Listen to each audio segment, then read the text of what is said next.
In the last Pokemon video, I discussed how Ash had the worst L streak in history when it came to Pokemon Leagues, and bro couldn't catch a break until Journeys. I briefly hinted at me talking about Journeys in that video, and so I figured why not make my next Pokemon related video talking about how Ash, despite being a loser, did end up redeeming himself and actually ended up becoming a GOAT after all of these years of losing because of specifically Pokemon Journeys. And so without further ado, let's just talk about how Ash Ketchum became him. Now, let me explain what Pokemon Journeys briefly is before we talk about Ash in this series. Pretty much instead of fighting the basic 8 gym leaders and competing in a Pokemon League, we have in the Galar region characters from all regions competing in what is called the World Coronation Series. The World Coronation Series allows all trainers to essentially gather points and go up ranks to eventually reach Master class, in which then the 8 strongest trainers in said class then compete to decide who is the strongest trainer in the world. Ash in this region, rather than catching just 5 Pokemon from that region specifically, decides to actually build a decent team,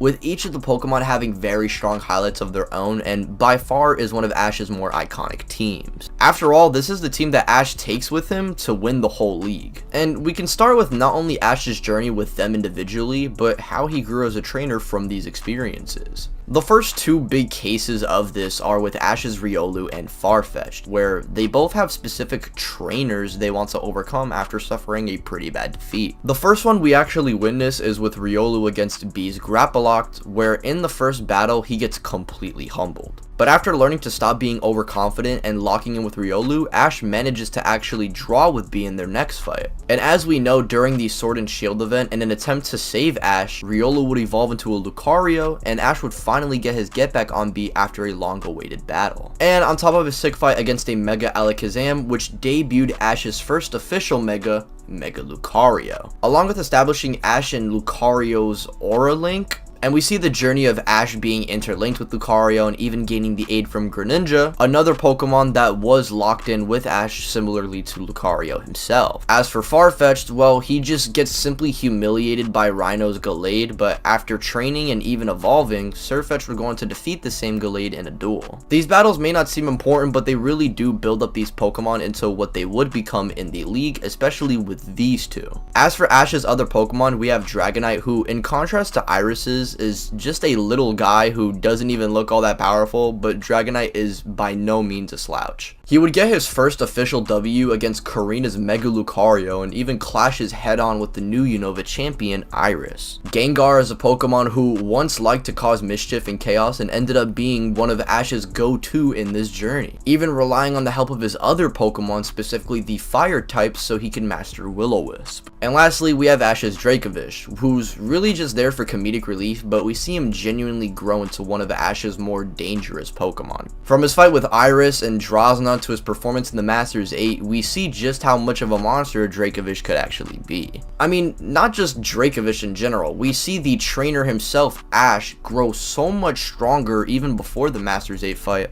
And Journeys represents this growth decently, since we don't just have Ash fighting gym leaders and rematching one every now and then. Like, we followed this same formula, guys, for 20 plus years, and it's finally nice we get a change of pace for once. Journeys is pretty much a series that makes the entire Pokemon world we've built up now all come together and show that there's no room for dumb mistakes anymore. There's no more forgetting to bring extra Pokemon against a gym leader or not knowing what Pokemon he's fighting. We are past this point, bro. We have not only old gym leaders, but Elite 4 members, champions, and old rivals that Ash has fought before in the past all come back. Characters ranging from Paul to Gary to even champions like Steven Stone and Cynthia. Hell, even Alon comes back, even though he gets completely folded, but hey, he still comes back. And they would also conclude storylines such as with Ash's Butterfree, his Pidgeot, Greninja returning. Like, this series just feels like a love letter to all the people who have been watching Ash get so close to winning and just getting that taken away from him. And with that, we can now talk about the arc that inspired this whole video, that being the Masters 8 tournament. I'm mainly going to be talking about Ash's fights, but if you want me to talk about the other matchups in the future, then I might make a Masters 8 related video, but specifically for now, I'm going to be focusing on Ash. His first match is against Steven Stone, and I do like the use of Gengar and Pikachu's finisher on Metagross, but if I'm being honest, this is Ash's weakest fight in the entire tournament, and this W to me did not feel well earned. But But it doesn't really matter since the next 2 fights Ash participates in are his 2 hardest fought battles in the entire series, and that's not even me joking. The first is against none other than Cynthia, and the second and final challenge for Ash is the world's strongest trainer, Leon. Now, but all of Ash's mons would contribute to this W, specifically Farfetch'd and Lucario bringing home the W against her ace, that being Garchomp. Ash and Lucario as well finally master their Aura Link, which is what they've been trying to do since the start of the series. And I think her using a Mega Garchomp so Mega Lucario could prove that he's truly better would have made this 10 times better in my opinion, but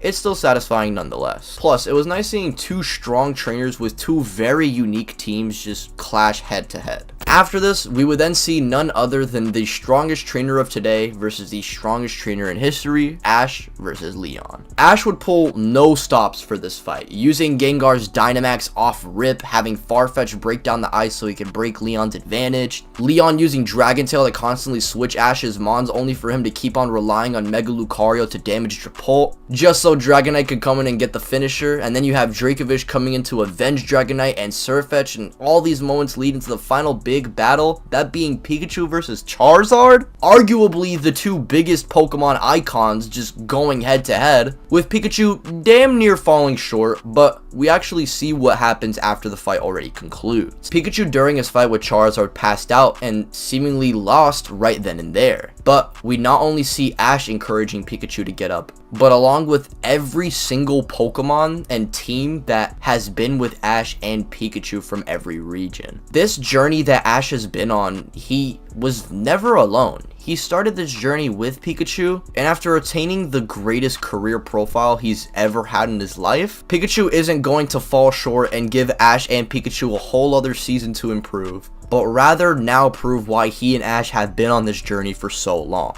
giving us easily the most satisfying conclusion to any Pokemon fight, and I will stand on that. Argue with your mother. The main Pokemon theme that started in Season 1, Episode 1 would start playing as Pikachu would finish off Leon's Charizard, defeating the strongest trainer's strongest Pokemon, and Ash would now become the strongest trainer in history. And with that, the main series of Pokemon would end, and this is how simply Ash became him.